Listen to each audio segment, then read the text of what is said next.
ఒక్కసారి కొమ్మూరి గోల్డ్ కి కాల్ చేయండి. తాకట్లో ఉన్న మీ బంగారాన్ని విడిపించి మార్కెట్ ప్రైస్ కి వాళ్ళు కొనుక్కుని మిగతా డబ్బులు మీకు ఇచ్చేస్తారు. మేకదాటు ఆనకట్ట కట్టడాన్ని అడ్డుకోవాలి. ముఖ్యంగా డెల్టా జిల్లాలను కరువు పీడిత జిల్లాలుగా ప్రకటించాలని కోరుతూ మన పార్టీ అధ్యక్షుల వారి ఆదేశాల మేరకు ప్రజా వ్యతిరేక డిఎంకే ప్రభుత్వానికి వ్యతిరేకంగా ఈ భారీ నిరసనను ఈరోజు తంజావూరులో చేస్తున్నాం. ఈ నిరసన కోసం పార్టీ సభ్యులు, మిత్రపక్షాలు, రైతులు ఈ ప్రభుత్వానికి వ్యతిరేకంగా భారీగా తరలివచ్చారు.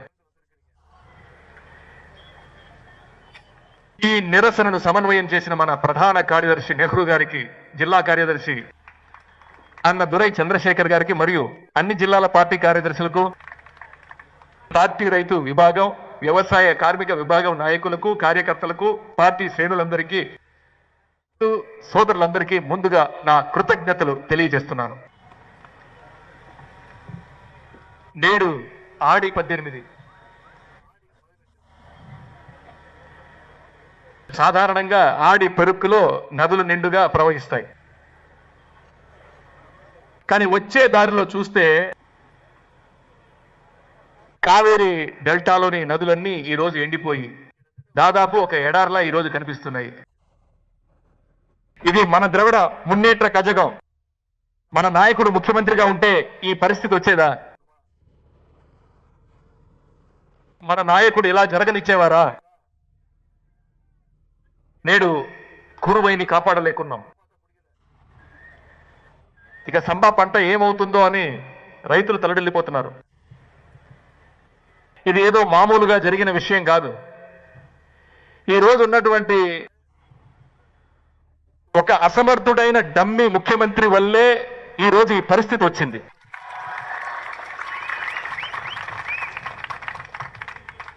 రెండు 2021 నుండి 2025 వరకు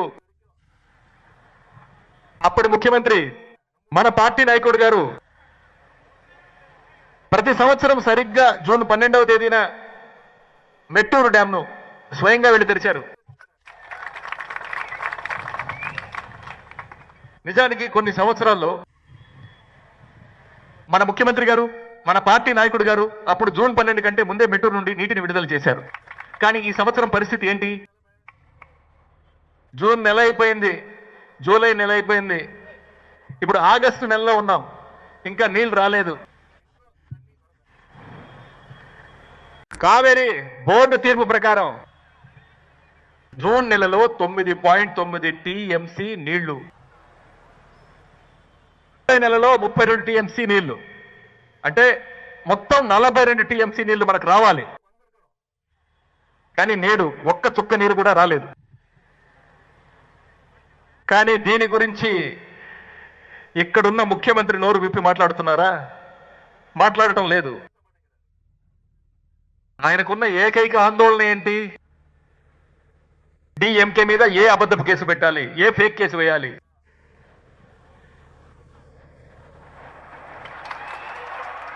నీళ్ళు ఎక్కడి నుంచి రావాలో అక్కడి నుంచి రావాలి. కావేరీ గురించి అడిగితే ఇక్కడ తమిళనాడులో పాలన సాగించడానికి కాంగ్రెస్ సాయం కావాలి. అందుకే కర్ణాటక కాంగ్రెస్ ప్రభుత్వాన్ని ప్రశ్నించే ధైర్యం లేదు, ప్రశ్నించడానికే భయపడుతున్నారు. కేంద్ర ప్రభుత్వాన్ని ఎదిరిస్తే సమస్యల్ని భయం. ప్రభుత్వం ఏర్పడి 3 నెలలు అయింది. ఇప్పటి వరకు ఆయన నోటి నుండి రైలును ఆపి మధ్యలోనే వాళ్ళని దించేసి మళ్ళీ తమిళనాడుకు వెళ్ళిపోమని చెప్పారు. దీన్ని ఖండిస్తూ మా నాయకుడు స్టేట్మెంట్ ఇచ్చారు. అన్ని ప్రతిపక్ష పార్టీలు కూడా స్టేట్మెంట్ ఇచ్చాయి. దీనిపై సీఎం ఎందుకు నోరు విప్పరు? మహారాష్ట్రలో జరుగుతోంది బీజేపీ పాలన.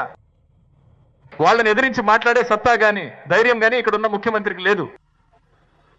రైతుల హక్కుల కంటే ముఖ్యమంత్రికి తన స్వార్థం, తన పదవిని ఎలాగైనా కాపాడుకోవాలనే ఆ స్వార్థమే చాలా ముఖ్యం. ఇప్పుడు రైతులందరూ కలిసి ప్రభుత్వ వ్యతిరేకి కాగానే 2 రోజులుగా ఒక డ్రామా ఆడుతున్నారు. కర్ణాటకకు వెళ్తున్నానని ఒక బిల్డప్ ఇచ్చారు.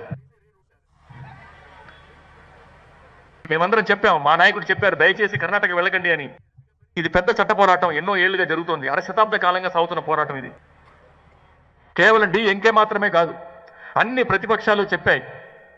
వాళ్ళ కూటమి పార్టీలే కర్ణాటకకు వెళ్లాల్సిన అవసరం లేదని చెప్పాయి.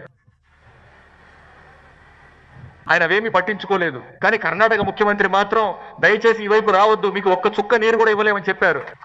కర్ణాటక ఏమలా చెప్పాకే ఆయన శాంతించారు. ఈయన కర్ణాటక సీఎంని కలవడం పక్కన పెడితే ముందు మన ఊరి రైతులను మీరు కలిశారా? వాళ్ళ కోరికలను ఏమైనా విన్నారా? ముందుగా మన రైతులందరినీ పిలిపించి వాళ్ళ కోరికలను వినాల్సింది. కానీ ఈ ముఖ్యమంత్రి ఆ పని చేయలేదు. ప్రభుత్వమే మమ్మల్ని పిలవలేదు, వినలేదు. మేమే వచ్చి ముఖ్యమంత్రిని కలిసి మాట్లాడతామని రైతులు కోట వైపు వెళ్ళారు.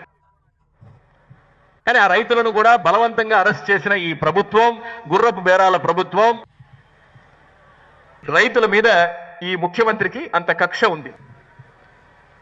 ముఖ్యమంత్రి ఇలా ఉంటే నీటి వనరుల శాఖకు ఒక మంత్రి ఉన్నారు. ఇలాంటి మంత్రిని మీరు ఎక్కడా చూసి ఉండరు. జర్నలిస్టులను చూస్తే చాలు ఆయన పరుగులు తీస్తారు, ఏ ప్రశ్నకు సమాధానం చెప్పరు. వ్యవసాయ శాఖ మంత్రి అని ఒక ఆయన ఉన్నారు.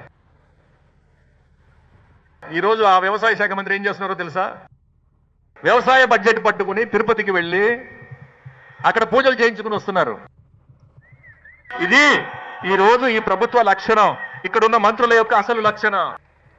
ఎలాంటి మంత్రులు ఇక్కడ ఉన్నారో చూడండి. దొంగ లాటరీ అమ్మే ఒక మంత్రి, దొంగ విసిడీలు అమ్మిన ఒక మంత్రి, బ్లాక్ లో టికెట్లు అమ్మే ఒక మంత్రి, చేతిలో కర్ర పట్టుకుని తిరుగుతూ ఉండే ఒక మంత్రి, వీటన్నిటికీ మించి ఒక డ్రగ్స్ మంత్రి. తమిళనాడులో ఈ ప్రభుత్వం మొత్తం క్యాబినెట్ అంతా ఒక జోకర్ల గుంపులా ఎలా తయారైందో చూడండి. ముఖ్యమంత్రి రీల్స్ చేస్తున్నారు, మంత్రులు రీల్స్ చేస్తున్నారు, చివరికి ఎమ్మెల్యేలు స్కూళ్ళు, హాస్పిటళ్ళు, ఎందుకు బాత్రూమ్లు, టాయిలెట్లను కూడా వదలడం లేదు, లోపలికి వెళ్ళి రీల్స్ చేస్తున్నారు. గత 2 రోజులుగా మీరు చూసే ఉంటారు, ఇద్దరు మంత్రులు తమ జిల్లాల్లోని స్కూళ్లకు వెళ్ళి అక్కడ పిల్లలందరినీ బయటకు రమ్మని చెప్పి వాళ్ళ పార్టీ పేరుతో నినాదాలు చేయించి దాన్ని రీల్స్ తీసి పెడుతున్నారు. ఇంత దారుణమైన ప్రభుత్వాన్ని తమిళనాడు ఎప్పుడు చూడలేదు. నెల టీవీ న్యూస్ లో మీరు చూసే ఉంటారు, తెన్కాశి దగ్గర ఒక వరి కొనుగోలు కేంద్రంలో వరి బస్తాలన్నీ తగలబడిపోతున్నాయి. అక్కడికి వెళ్ళిన డిఎంకే అధికార పార్టీ జిల్లా సెక్రటరీ ఏం చేస్తున్నారో తెలుసా? 4 కెమెరాలు తీసుకెళ్లి సెట్ చేసి, షూట్ చేసి, బ్యాక్గ్రౌండ్ మ్యూజిక్ వేసి రీల్స్ పెడుతున్నారు. ఇలా రీల్స్ చేసే ప్రభుత్వాన్ని తమిళనాడు కాదు, ఇండియా కూడా ఎప్పుడూ చూడలేదు.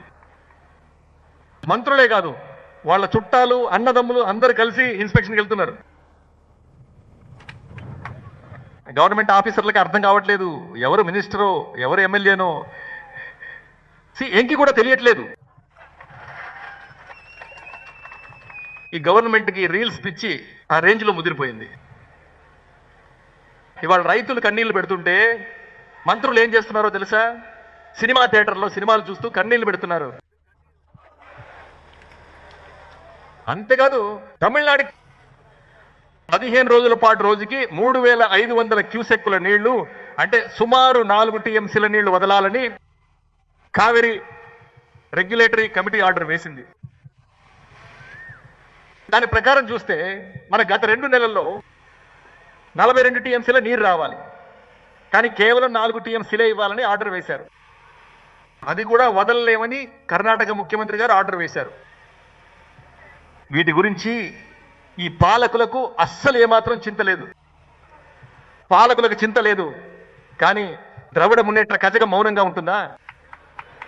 అందుకే ఈరోజు మన రైతు సోదరుల కోసం ప్రజాక్షేత్రంలో ఈ పోరాటం చేసినట్టే ఈ రోజు సుప్రీంకోర్టులో కూడా ద్రవిడ మున్నేట్ర కజగం మన నాయకుడు న్యాయ పోరాటాన్ని మొదలుపెట్టారు.